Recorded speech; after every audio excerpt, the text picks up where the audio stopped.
जगत में प्रत्येक व्यक्ति को किसी ना किसी प्रकार की निर्बलता अवश्य होती।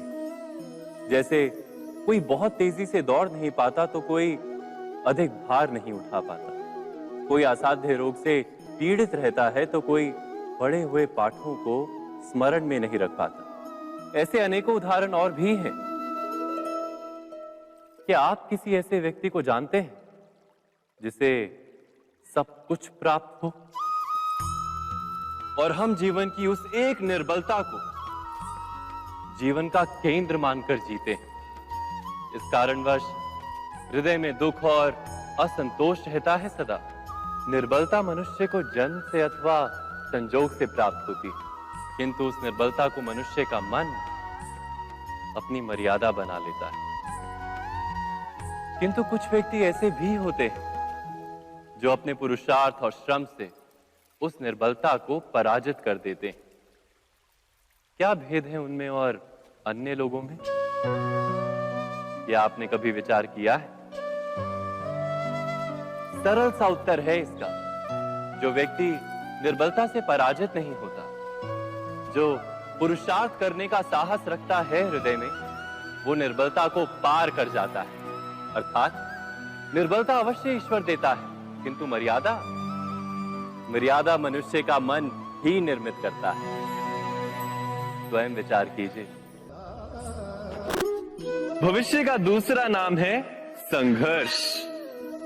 हृदय में आज इच्छा होती है और यदि पूर्ण नहीं हो पाती तो हृदय भविष्य की योजना बनाता है।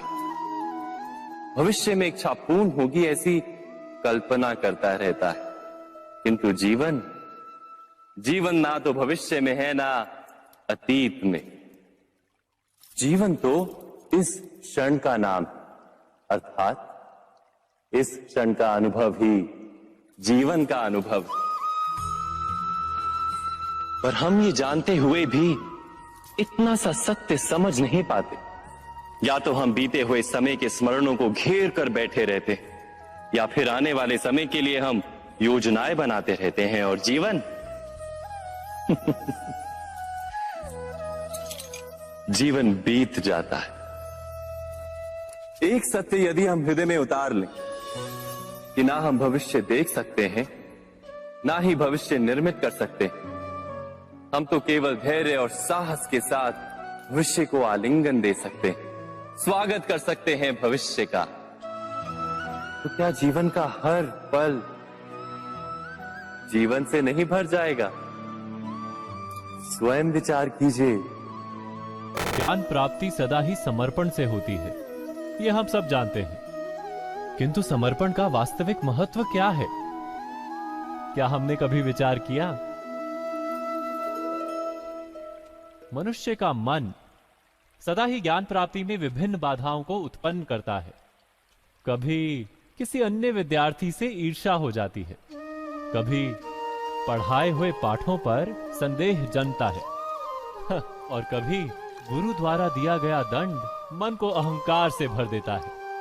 नहीं, क्या ऐसा नहीं होता? न जाने कैसे कैसे विचार मन को भटकाते हैं और मन की इसी अयोग्य स्थिति के कारण हम ज्ञान प्राप्त नहीं कर पाते। मन की योग्य स्थिति केवल समर्पण से निर्मित होती है।